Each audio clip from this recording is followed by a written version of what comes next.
تازہ ترین ویڈیوز کے لیے ہمارا چینل سبسکرائب کر کے بیل آئیکن پریس کریں تاکہ آپ کو ملے ہر اپڈیٹ سب سے پہلے۔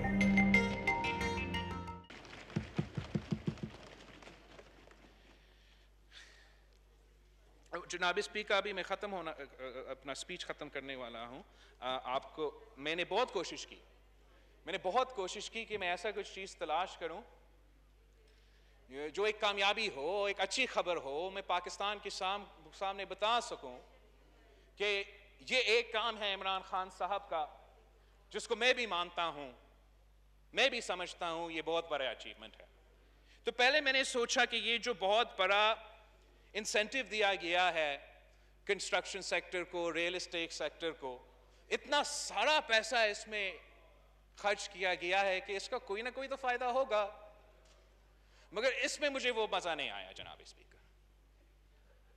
اتنا انویسٹمنٹ کے باوجود تو جو مالکان ہیں، جو کنسٹرکشن سیکٹر کے امین ترین لوگ ہیں، ان کو شاید کوئی فائدہ ہوا ہوگا، مگر جو نہ روزگار میں اضافہ ہوا ہے اس سیکٹر میں، نہ تنخواہ میں اضافہ ہوا ہے اس سیکٹر میں، تو اس سے واضح نظر آ رہا ہے کہ یہ جو این آر او دیا گیا ہے، جو ایمنسٹی اسکیم دیا گیا ہے اس سیکٹر کے لیے، جس کا ایکسٹینشن اس بجٹ میں ہے، وہ عام آدمی کے لیے تو نہیں ہے۔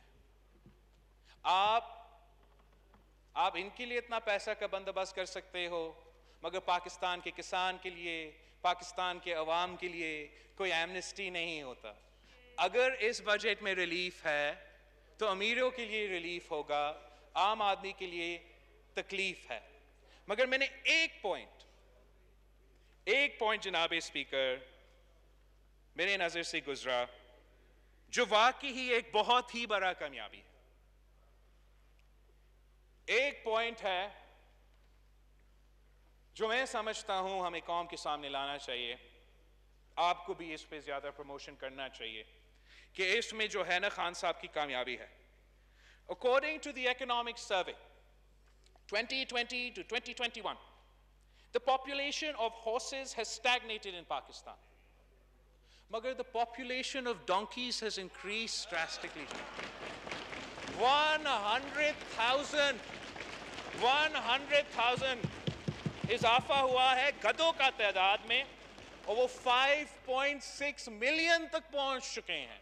تو گورے تو اتنے ہی ہیں، مگر پی ٹی آئی کے دور میں نیا پاکستان میں تو گدھوں کے تعداد میں اضافہ ہوا ہے۔